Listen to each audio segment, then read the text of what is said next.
काफ़ी सपने आज़ाद ने भी देखे होंगे कि हाँ अपनी बहन को पढ़ा लिखा के ये बनाना है, कुछ बातें होती थी आज़ाद से इस चीज़ों को लेकर के, क्या सोच रखता था, क्या चाहता था आपके विषय में वो यही चाहता था कि तुम पढ़ रही हो, तुम्हारा मन लग रहा है तो तुम पढ़ो, तुम कुछ बड़ा भी कर सकती हो। बस यही हम दोनों का भाई बहन का था कि वो सोचा था कि हम शादी कर लेंगे तो फिर हम जाएंगे अपना कमाएंगे। और मेरा था कि वो जो उसकी वाइफ थी उसका भी, तो हम लोग मतलब साथ में रहेंगे, ऐसा हम लोग का प्रोग्राम था। लेकिन सब कुछ बिखेर दिए सब। अब क्या ही कहा जाए, मतलब जो सपने थे वो सपने ही रह गए। और जो भाई का मेरे सपना था वो भी उसका सपना मतलब बीच रास्ते में लाके रोक दिया गया। अच्छा सौम्या, ये भोले राजभर की तस्वीरें तो तमाम आई जो है, चाहे मंत्री गिरीश यादव के साथ और तमाम नेताओं के साथ जो है, विधायक शाहगंज रमेश सिंह के साथ और कई लोगों के साथ आई, बीजेपी के लोग साथ। लेकिन क्या प्रदीप निषाद जो है उसकी भी तस्वीर ऐसे किसी के साथ, क्योंकि ये कहा जा रहा है कि ये सबको जो है कहीं ना कहीं सत्ता पक्ष के लोगों को संरक्षण प्राप्त है, क्या उनकी भी तस्वीरें कुछ है आपके पास ऐसी? हाँ, हमारे पास एक तस्वीर है, जैसे कि उसमें ये संदीप बिंद जो है ये संजय निषाद के साथ है। प्रदीप निषाद। हाँ, हाँ, प्रदीप बिंद है वो संजय निषाद के साथ है। हम कहिए तो हम आपको ये देखिए फोटो दिखाते हैं, बिल्कुल दिखाइएगा जरा सा। देखिए। ये तस्वीरें देखिए आप स्क्रीन पे, यहाँ पे ये हाथ जोड़े खड़ा जो शख्स है ये कोई और नहीं, वही प्रदीप निषाद है, जिसके ऊपर 1 लाख का इनाम घोषित है। और सामने आप देख सकते हैं जो बेड पे लेटे हुए हैं ये संजय निषाद हैं, निषाद पार्टी के राष्ट्रीय अध्यक्ष। तो तस्वीरें देखिए, संजय निषाद के सामने प्रदीप निषाद किस तरह से हाथ जोड़े खड़ा है और किस तरह से संजय निषाद जो है वहाँ पर लेटे हुए हैं। ये तस्वीर सामने आने के बाद कहीं ना कहीं और एक चर्चा का विषय बन गया है, क्योंकि संजय निषाद इस परिवार के पास आए तक नहीं, इस परिवार को सहानुभूति भी दर्ज कराने नहीं पहुंचे। संजय निषाद से कोई बात हुई थी आपकी? हमारी बात हुई थी तो हमको क्या कह रहे हैं, पहले जो फेसबुक पे सब हमको गाली दे रहे हैं पहले उसको आप बंद करवाइए। हम गाली दिलवा रहे हैं आपको? हमने कुछ बोला? हम तो न्याय मांग रहे हैं, आप तो हमको न्याय दिलवाने आ ही नहीं रहे हैं। हमने आपको वोट दिया, आप हमारे किसी काम के नहीं हो रहे हैं और हम आपको गाली दिलवा रहे हैं। ये हमको आरोप लगाया जा रहा है, बताइए उनकी तरफ से कि हम उनको गाली दिलवा रहे हैं। हम सबसे बंद करवाएं गाली देना। सौम्या, 16 दिन का एक लंबा समय हो गया, अब दुख है आप लोगों को इस बात? सर, ये दुख को हम बयां नहीं कर सकते, हमारे ऊपर क्या गुजर रही है ये कोई समझ भी नहीं सकता है।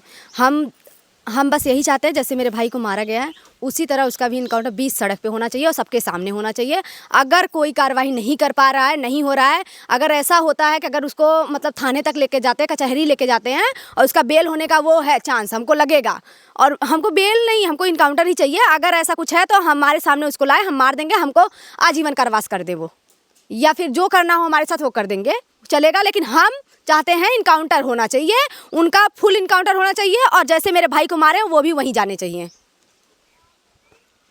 देखिए बहन किस तरह से जो है टूट सी गई है एकदम, और जो दर्द है 16 दिनों से जो पीड़ा चल रही है उसे शब्दों में ये बयान नहीं कर सकती।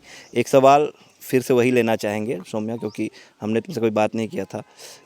शादी थी, घर में खुशियों का माहौल था, भाई को आपने भी तैयार किया रहा होगा, कितनी उम्मीदें थी शादी को लेकर के, कितना उत्साह था? सर, उत्साह में हम क्या बताएं आपको, हमारे घर में वो खुशी थी, हम लोग सोच भी नहीं सकते कि ऐसा कुछ हो जाएगा। और फिर हम लोग मतलब अब यही मतलब 10 मिनट हुआ, 10 मिनट बारात जाते हुई 10-15 मिनट में फिर क्या कॉल आता है कि भाई को गोली लग गई है। सोचिए, हमारे घर हमको तो ऐसा लगा कि ज़मीन मेरे पैर के नीचे से खींच लिया गया है। उस टाइम मतलब उसे हम बयां तक नहीं कर सकते हैं कि हम कहाँ से क्या करें, कुछ समझ ही में नहीं आ रहा था। और पुलिस प्रशासन हमारे साथ ये कर रही है, देखिए, न्याय देने के बजाय हमारे साथ क्या कर रही है पुलिस प्रशासन। हमको न्याय दिलवाना चाहिए तो हमको रोक रही है, हम कहीं जा ना पाएँ, हम कहीं आ ना पाएँ, कहीं हम अपनी बातें रख ना पाएँ। क्या चाहती है पुलिस प्रशासन हमको? देखिए, कोई मतलब इनसे कोई वो नहीं था। हम जब तक इन्होंने हमको आश्वासन दिया वो आश्वासन को हमने माना था और हमने भी एक डेट टाइम दिया। जब जो डेट टाइम इन्होंने दिया हम कहे थे कि इस टाइम के बाद हम नहीं, कोई आश्वासन हमको चाहिए। तो अब आप क्यों आश्वासन दे रहे हैं? अब तो आपको न्याय हमको देना चाहिए था। न्याय के बजाय आप फिर से आश्वासन 1 महीना ले लेंगे, फिर 1 महीने के बाद 2 महीना, फिर साल भर, फिर 1.5 साल, यही करेंगे। वही अनुराग हत्याकांड की तरह हमारे साथ किया जाएगा।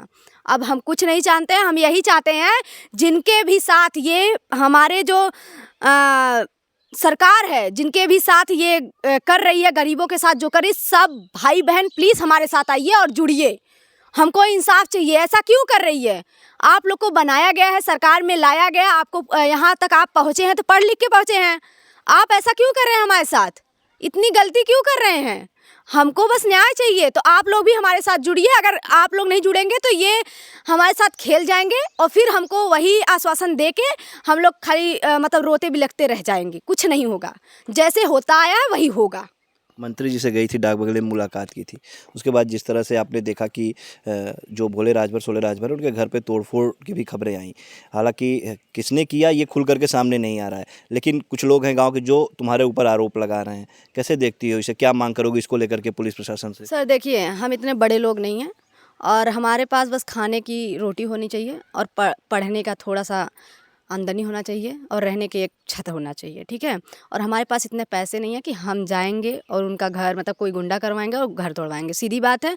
और दूसरी बात है, हम अभी जब गए थे यहाँ पे धरने के लिए जब गए थे तो हमसे पुलिस प्रशासन खुद बोल रही है कि देखी ही है कि क्या कार्रवाई की गई है। तो उनसे हमने यही बात बोली कि देखिए उससे हमको संतुष्टि नहीं है और उनका घर टूटता है गिरता है उससे भी हमको कोई लाभ नहीं है। हमको लाभ तब मिलेगा जब उनका सीधा इनकाउंटर होगा, फुल इनकाउंटर। वो भी वहाँ पहुँचने चाहिए जहाँ मेरे भाई को पहुँचाए हैं, बस हम ये चाहते हैं। पढ़ाई कर रही हैं आप? जी, कौन सी क्लास में? बीकॉम। बीकॉम कर रही हैं। काफ़ी सपने आज़ाद ने भी देखे होंगे कि हाँ अपनी बहन को पढ़ा लिखा के ये बनाना है। कुछ बातें होती थी आज़ाद से इस चीज़ों को लेकर के, क्या सोच सकता था, क्या चाहता था आपके विषय में? वो यही चाहता था कि तुम पढ़ रही हो, तुम्हारा मन लग रहा है तो तुम पढ़ो, तुम कुछ बड़ा भी कर सकती हो। बस यही हम दोनों का भाई बहन का था कि वो सोचा था कि हम शादी कर लेंगे तो फिर हम जाएंगे अपना कमाएंगे। और मेरा था कि मैं वो जो उसकी वाइफ थी उसका भी, तो हम लोग मतलब साथ में रहेंगे, ऐसा हम लोग का प्रोग्राम था। लेकिन सब कुछ बिखेर दिए सब। अब क्या ही कहा जाए, मतलब जो सपने थे वो सपने ही रह गए और जो भाई का मेरे सपना था वो भी उसका सपना मतलब बीच रास्ते में लाके रोक दिया गया। बिल्कुल, देखिए सौम्या है, परिवार पूरा टूट सा गया है और किस तरह से ये बताते हुए भावुक हो जा रही है कि क्या कुछ सपने भाई आज़ाद ने देखे थे अपनी बहन को लेकर के कि पढ़ रही हो तुम तो पढ़ो, मैं पढ़ाऊंगा, शादी के बाद मैं कमाने चला जाऊंगा, तुम अपनी भाभी के साथ घर पे रहना।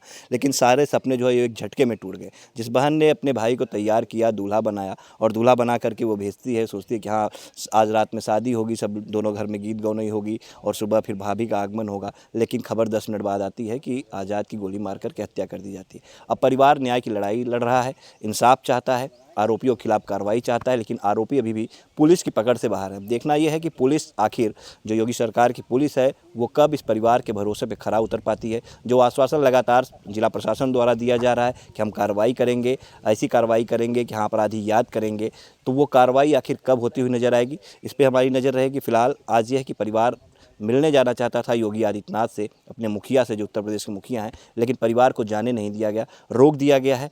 अब देखना होगा इसमें पुलिस परिवार के भरोसे पे कब खरी उतर पाती है।